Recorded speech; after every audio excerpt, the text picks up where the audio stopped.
Hello मित्रों, राधे राधे, जय श्री कृष्णा। आप सबका मेरे यूट्यूब चैनल राम त्रिपाठी 88 पे स्वागत है। आज मैं आप सबके साथ गंगा दशहरा के बारे में चर्चा करने वाला हूँ। गंगा दशहरा क्यों मनाया जाता है, इसका नाम दशहरा गंगा के नाम से क्यों आया। गंगा तो समझ में आता है, माता गंगा के नाम पे है, लेकिन दशहरा इसको क्यों बोला जाता है।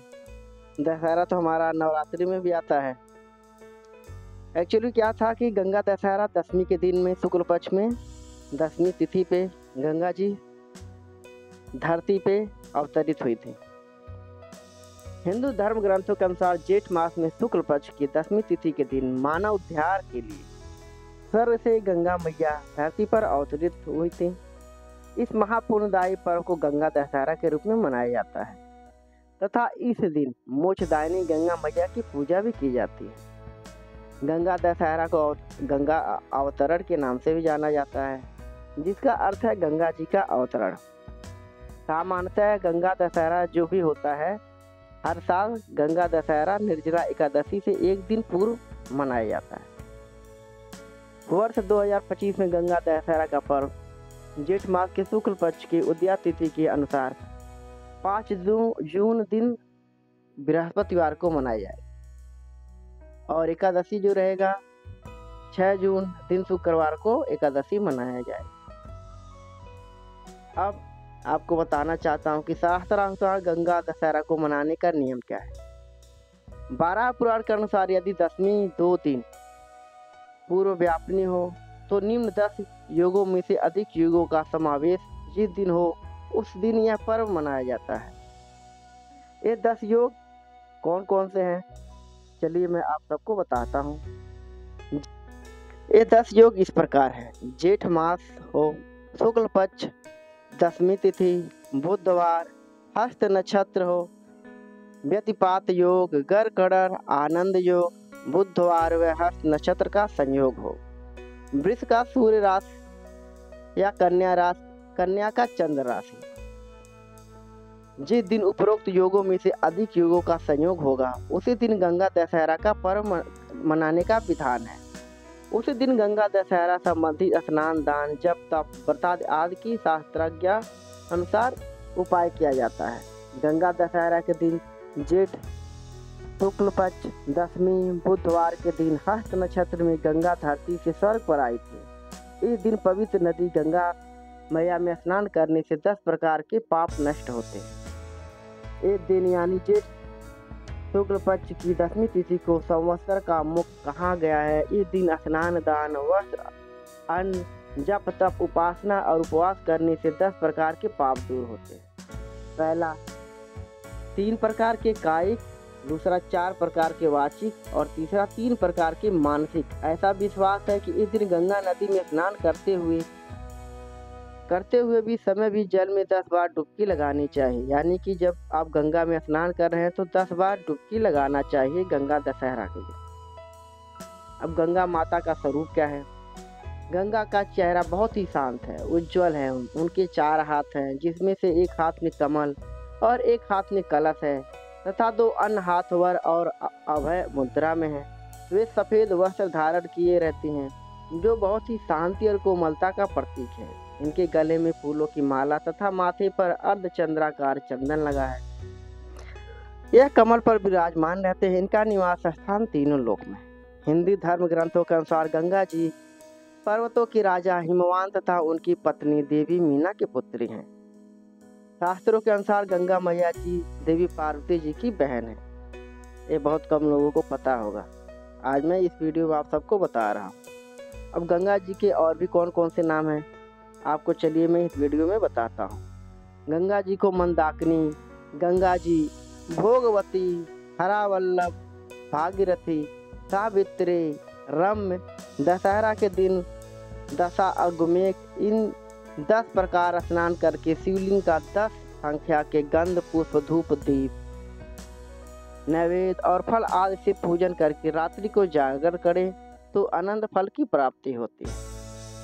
जेठ शुक्ल प्रतिपदा से प्रतिदिन 1 की संख्या से आरंभ करके दशमी तक 1-1 की संख्या में बढ़ते हुए दशहरा स्तोत्र का पाठ करना चाहिए।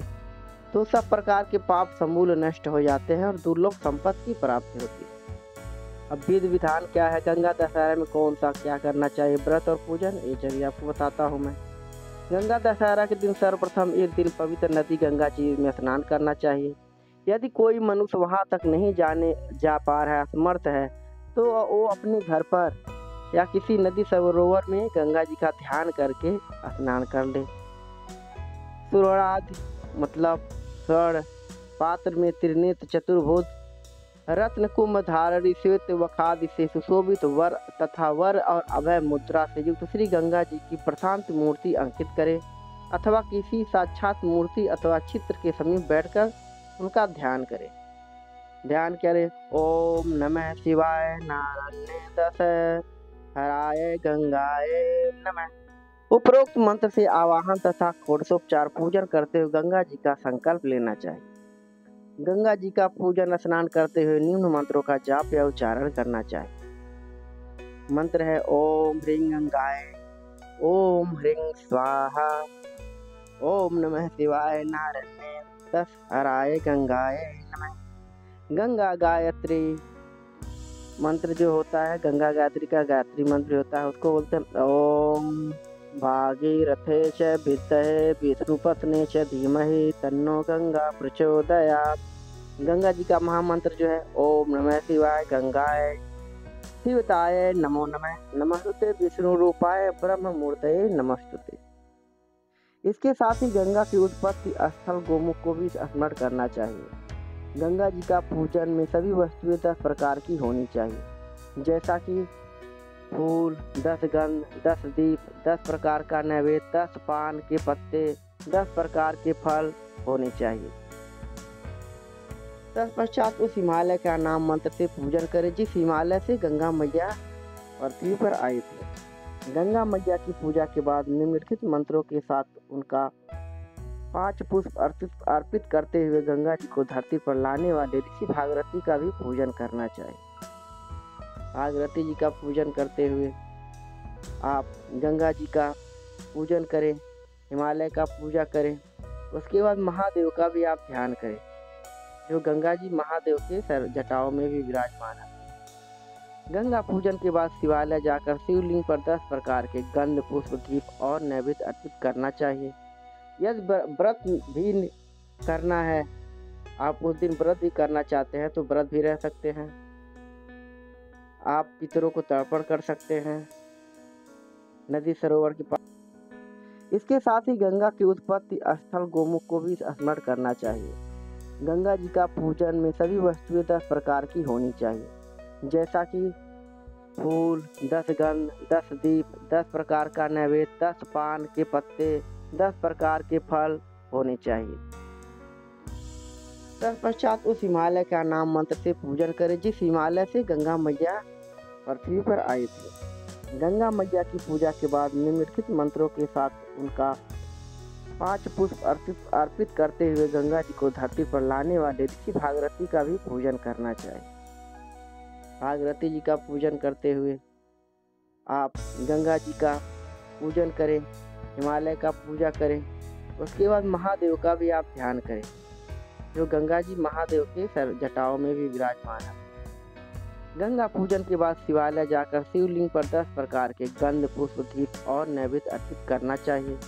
यदि व्रत भी करना है, आप उस दिन व्रत भी करना चाहते हैं तो व्रत भी रह सकते हैं।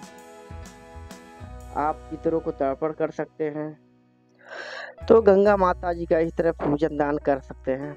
अगर आप इस प्रकार गंगा जी का पूजन तथा दान करते हैं तो इससे क्या होगा, आपकी जन्म कुंडली में निर्बल चंद्र, खराब चंद्रमा की दशा, 7.5 पितृदोष जो भी है वो सबसे राहत मिल जाएगी। यदि पितरों आपके पूर्वज अशांत हैं तो वो भी शांत हो जाते हैं। ऐसा गंगा दशहरा का महत्व है। तो आशा करता हूँ कि आप सब गंगा दशहरा का पर्व जरूर मनाएंगे। आपको किसी भी प्रकार का डाउट हो, समझ में ना आया हो किस तरह से उनका पूजन करना है, अनुष्ठान क्या है, उनका ध्यान कैसे करना है, तो आप सब मेरे वीडियो पे कमेंट ड्रॉप कर सकते हैं। इसी के साथ में मेरा ये वीडियो आज यहीं पे संपन्न होता है। कृपया मेरे वीडियो को पूरी तरह से देखें, ध्यानपूर्वक से सुने, तभी आपको समझ में आएगा कि गंगा दशहरा का महत्व कितना बड़ा है। चलिए वीडियो को यहीं पे संपन्न करता हूँ। बोलिए राधे राधे, जय श्री कृष्णा, हर हर महादेव, हर हर गंगे।